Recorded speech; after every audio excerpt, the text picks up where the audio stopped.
জয়গুরু খামখেয়ালি প্রাণ চ্যানেলে আপনাদের স্বাগত। আজ আমরা পড়ব ছোটদের প্রতি ঠাকুর। লিখছেন সরোজ রানী নাথ। জয়গুরু। ঠাকুরকে আমি প্রথম দেখি একেবারে ছোট্টবেলায়। তখন আমার বয়স 6 কি 7 বৎসর। কাছাড় জেলার অন্তর্গত 5 গ্রামে টিলার উপরে একটি বাসায় আমরা থাকতাম। বাবা সেখানে বিওসিতে কাজ করতেন। ঠাকুর আমাদের বাসায় এসেছিলেন। ছোট্ট আমি তখন ঠাকুর আসবেন এই কথায় মনে একটি অদ্ভুত কৌতূহল অনুভব করেছিলাম। ঠাকুর যে কি তা তো বুঝতাম না, শুধু এক শ্রদ্ধা, ভক্তি ও বিস্ময়ের ঘনীভূত প্রতীককে দেখবার আশায় আকুল আগ্রহে পথের দিকে চেয়েছিলাম। ঠাকুর আসলেন। মিলিত কণ্ঠের জয়ধ্বনির মধ্যে চেয়ারে বসে হুকার নলটি মুখে নিয়ে চারিদিকে দৃষ্টিপাত করতে লাগলেন। তার দৃষ্টি এসে থামল সেখানে, যেখানে কয়েকটি শিশুর সঙ্গে আমি দেয়ালে হেলান দিয়ে অপার বিস্ময়ে তার দিকে চেয়েছিলাম। তিনি আমার চোখের দিকে কতক্ষণ একদৃষ্টে চেয়ে রইলেন। আশ্চর্য এই যে সেই দৃষ্টি আকর্ষণ থেকে আমার দৃষ্টিকে আমি ফেরাতে পারলাম না, যতক্ষণ না তিনি নিজে থেকে চোখ ফিরিয়ে নিলেন। আজও সেই দৃষ্টি আমার মনে উজ্জ্বল হয়ে আছে। এরপর ঠাকুরের প্রতি একটা প্রবল আকর্ষণ অনুভব করতাম। কয়দিন থেকে ঠাকুর চলে গেলেন, তখন থেকে ঠাকুর পূজা ও সন্ধ্যারতি দেওয়া আমার প্রিয় কাজ হয়ে দাঁড়ালো। এরপর আবার ঠাকুর এসেছিলেন। সন তারিখ কিছু মনে থাকবার কথা নয়, শুধু প্রধান ঘটনাগুলোই মনে উজ্জ্বল হয়ে আছে, বাকিগুলো ভুলে গেছি। ঠাকুর যাওয়ার পর থেকে শুধু তাকে দেখবার জন্য মন ছটপট করত। যেদিন তিনি এলেন সেদিন স্কুলে গেলাম না, জঙ্গলে জঙ্গলে ফুলের সন্ধানে ঘুরে বেড়ালাম। সকলের সঙ্গে বসে স্তোত্র পাঠ করলাম সেবার। ঠাকুর যে আমাকে লক্ষ্য করেছিলেন তা বুঝতে পারলাম তখন, যখন স্তোত্র পাঠান্তে ঠাকুর বললেন, মেয়েটি কার? কি সুন্দর স্তোত্রপাঠ শিখেছে, সহদেবের নাকি? তোমরাও এভাবে প্রত্যেকে নিয়মিতভাবে স্তোত্রপাঠে ছোটদের অভ্যস্ত করবা। ছোটরা যাতে সন্ধ্যাবাতি দেওয়া, ঠাকুর পূজা ইত্যাদিতে অভ্যস্ত হয় সে সম্বন্ধেও ইচ্ছা প্রকাশ করলেন ঠাকুর। এর দ্বারা বোঝা যায় ঠাকুর যাতে ছোটবেলা থেকে ছেলেমেয়েরা ধর্মভাবে ভাবিত হয় তার পক্ষপাতী ছিলেন। তখন থেকে ঠাকুর ঘরের আনাচে কানাচে শুধু ঠাকুরকে দেখবার আশায় ঘুরে বেড়াতাম। মাকে বললাম আমি ঠাকুরের সঙ্গে চলে যাব। মা বললেন, ঠাকুরকে বল না। কিন্তু যার সঙ্গে এত বড় বড় লোকেরা এত সমীহ করে কথা বলেন তাকে সাক্ষাতে বলবার সাহস কিছুতেই হলো না, বলতেও পারি না, আর না বলেও শান্তি পায় না। তখন এক বুদ্ধি জাগলো। চুপি চুপি ঠাকুর ঘরে গিয়ে ঠাকুরের ফটোর কাছে বলে এলাম, আমি তোমার সঙ্গে যাব।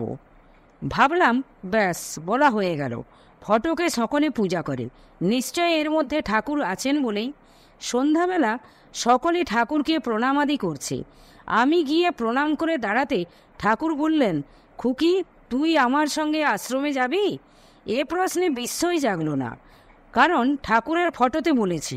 ঠাকুর তো শুনেছেনই, কিন্তু মন আড়ষ্ট হয়ে গেল। সেখানে দাঁড়িয়ে ঠাকুরের প্রশ্নের উত্তর দিতে পারলাম না। পরে ঠাকুর চলে গেলে কি কান্না, প্রশ্নের উত্তর দিইনি বলে কি অনুতাপ। এরপর তাকে দেখি শিলচর যোগেন্দ্রচন্দ্র ধরের বাসায়। 5 গ্রাম থেকে আমরা সকলে ঠাকুরকে দেখতে শিলচর গিয়েছিলাম। সেখানে কে একজন ঠাকুরকে বলেন ছোট ছেলে মেয়ে কয়টিকে দীক্ষা দিতে। আমরা গিয়ে দাঁড়াতে ঠাকুর বললেন, ওদের আর দীক্ষা দিব কি? তোমরা গুরু নাম মনে রাখবা। সকালে ঘুম থেকে উঠে জয় গুরু নাম জপ করে ঠাকুরের কাছে প্রার্থনা জানাবা, ঠাকুর আমাদের শুভ বুদ্ধি দাও। আরও কি কি বলেছিলেন ঠাকুর আজ আর সব মনে নেই, আবছাভাবে মনে পড়ে।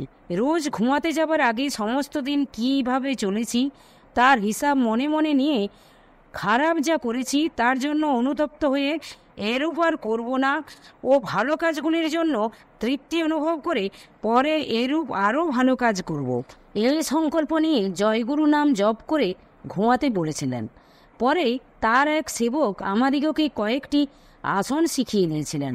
সেগুলি সকাল সন্ধ্যায় অভ্যাস করলে স্বাস্থ্যেরও উপকার হয়।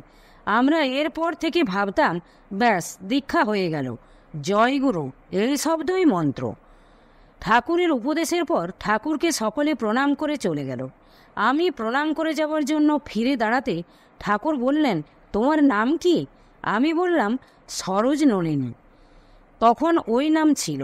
তিনি আবার ফিরে তাকিয়ে বললেন, সরোজ নলিনী? আমি বললাম হ্যাঁ, বলেই চলে এলাম। এরপর 10-11 বছর বয়সে সারস্বত মঠে ভক্ত সম্মেলনীতে যায়। মঠে ঠাকুরকে নিয়ে শেষ ভক্ত সম্মেলনী। একদিন রাত্রে বাহিরে সকলে ঠাকুরকে প্রণাম করছে। আমরা ছোটরা তাকে প্রণাম করে দাঁড়াতেই ঠাকুর বললেন, আজ তোমাদের জয়গুরু বলে নাচতে হবে। আমার কাছে লজ্জা কি? আমিও তোমাদের মতো একটি বালক। আমরা সকলে তার পেছন পেছন চলে গেলাম ঘরে। ঠাকুর আসনে বসলেন। আমরা খুব নাচ ও জয়গুরু কীর্তন আরম্ভ করলাম। পরে আরম্ভ হলো প্রবল জয়গুরু কীর্তনের সঙ্গে উদণ্ড নর্তন। ঠাকুর আমাদের মাঝে উঠে এলেন। ছোটদের মাঝে তার উন্নত তেজপুঞ্জ বিশিষ্ট দেহ ধীরে ধীরে দুলতে লাগলো। তিনিও আমাদের সঙ্গে জয়গুরু বলতে লাগলেন। শ্বেতপদ্মের মতো চরণ দুখানা নাচের তালে তালে উঠছে পড়ছে। কীর্তন শেষে তিনি আমাদের সঙ্গে মাটিতে বসে পড়লেন। প্রসাদ বিতরণ করতে করতে ছোটদের সঙ্গে গল্প করতে লাগলেন।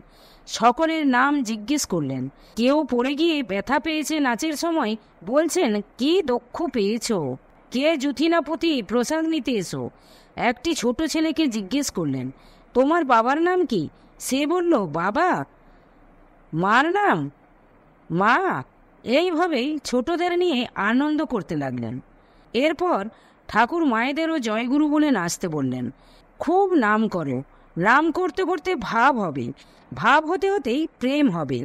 মায়েরাও নাম কীর্তনের সঙ্গে নেচেছিলেন। পরদিন ভক্তরা যখন নাম কীর্তন করছিলেন, তখন ভাব উন্মত্ত ঠাকুর তাদের মাঝে উঠে নর্তন আরম্ভ করতেই ঢলে পড়লেন। তখন ভক্তরা তাকে ধরাধরি করে ভিতরে নিয়ে গেলেন। এরপর স্থির হয়ে আবার বাইরে এসে বসলেন। আমরা ছোটরা নাচিনি। আমি ঠাকুরের ডান পার্শ্বে দাঁড়িয়েছিলাম। ঠাকুর হাত বাড়িয়ে আমার পিঠে হাত রাখলেন। বললেন, তোরা নাচতে জানিস? প্রথমে কথাগুলো আমার কানেই গেল না। ঠাকুরের সেই স্পর্শে এক মুহূর্তের জন্য মনে একটা আনন্দ প্রবাহ খেলে গেল যেন। জিজ্ঞেস করলাম, কি? ঠাকুর পিঠে হাত বুলিয়ে মৃদু চাপড় দিতে দিতে বললেন, তোরা নাচতে জানিস? আমি বললাম, জানি। ঠাকুর বললেন, তবে যে নাচলি না? ঠাকুরের এই স্নেহের স্পর্শ ও স্নেহময় কথা আজও মনের মণিকোঠায় উজ্জ্বল হয়ে আছে। কোনোদিন তা মুছে যাবে না।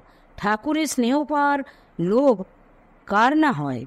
ঠাকুর অহেতুকভাবে আমাদেরকে ভালোবেসে আসছেন। তেমনি আমাদেরও উচিত তার উপদেশগুলিকে জীবনে রূপ দেওয়ার চেষ্টা করে যাওয়া। এতেই তার প্রতি আমাদের ভালোবাসার পরিচয় দেওয়া হবে। জয় গুরু, জয় গুরু। আজ এই পর্যন্তই। যদি আপনাদের ভালো লেগে থাকে তাহলে চ্যানেলটিকে সাবস্ক্রাইব করে সাথে থাকবেন। জয় গুরু, জয় গুরু।